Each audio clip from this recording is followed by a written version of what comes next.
ஒரு வாளி, ஒரு யுத்தம், மனித அகங்காரம். பண்டைய வரலாறு எனும் பெரும் களஞ்சியத்தில் அரசர்களின் பெயர்கள் நிறைந்துள்ளன.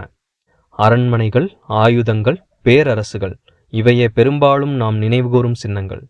ஆனால் ஒரு எளிய மரத்தால் செய்யப்பட்ட வாளி ஒரு முழு யுத்தத்தை உருவாக்கியதாக நீங்கள் கேள்விப்பட்டிருக்கிறீர்களா? ஆம், அதுவும் 21 ஆண்டுகள் நடைபெற்ற யுத்தம். இது கற்பனை அல்ல, இது ஓமையும் அல்ல, இது மனித வரலாற்றில் நிகழ்ந்த உண்மை சம்பவம். கிபி 1325ஆம் ஆண்டு இத்தாலி எனும் நிலப்பரப்பு. அன்று அந்த காலகட்டத்தில் ஒரே அரசாட்சியின் கீழ் இல்லை.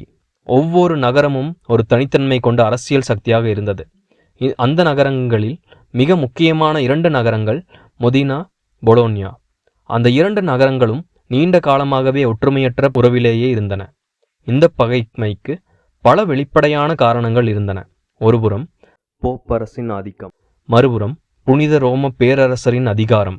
இந்த இரு அரசியல் சக்திகளுக்கிடையேயான மோதல் தான் இந்த நகரங்களின் பகைமைக்கு அடிப்படை காரணமாக இருந்தது. ஆனால் வரலாற்றின் ஆழத்தில் பார்க்கும்போது ஒரே ஒரு காரணம் தெளிவாக தெரிகிறது. அது அகங்காரம்.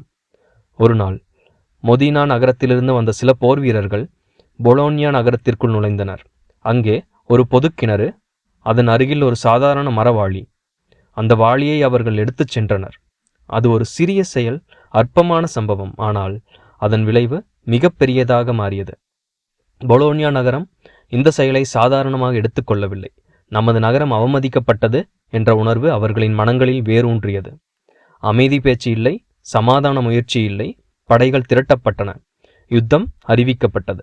ஒரு எளிய வாளி ஒரு பேரழிவுக்கான தீப்பொறியாக மாறியது. கிபி 1325ஆம் ஆண்டு ஜப்போலினா போர் நடைபெற்றது.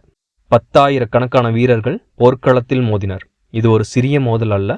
சுமார் 2000 உயிர்கள் இந்த யுத்தத்தில் பலியாகின. குடும்பங்கள் சிதைந்தன, நகரங்கள் சேதமடைந்தன. இதற்கெல்லாம் முன்னோடி காரணம் என்ன? ஒரு வாளி அல்ல, அகங்காரம். இந்த யுத்தத்தின் இறுதியில் மொதினா வெற்றியை பெற்றது, பொலோன்யா தோல்வி அடைந்தது. மொதினா அந்த மரவாளியை வெற்றியின் சின்னமாக கைப்பற்றியது. இன்றும் அந்த வாளி மொதினா நகரத்தில் பாதுகாக்கப்படுகிறது. 7 நூற்றாண்டுகள் கடந்தும் அது இருக்கிறது. ஆனால் அந்த உயிர்கள் மீண்டும் திரும்பவில்லை. இந்த கதை வாளியை பற்றியதல்ல, இது மனித மனதை பற்றிய கதை. ஒரு சிறிய அவமானம் பெரும் அழிவாக மாறியது. அமைதி தேர்வு செய்யப்பட வேண்டிய இடத்தில் யுத்தம் தேர்வு செய்யப்பட்டது. இதுவே வரலாறு நமக்கு கூறும் மிகப்பெரிய எச்சரிக்கை. இன்று நாம் அந்த வாளியை பார்த்து நகைக்கலாம். ஆனால் வரலாறு நம்மை நோக்கி ஒரு கேள்வியை எழுப்புகிறது. நீங்கள் உண்மையில் அந்த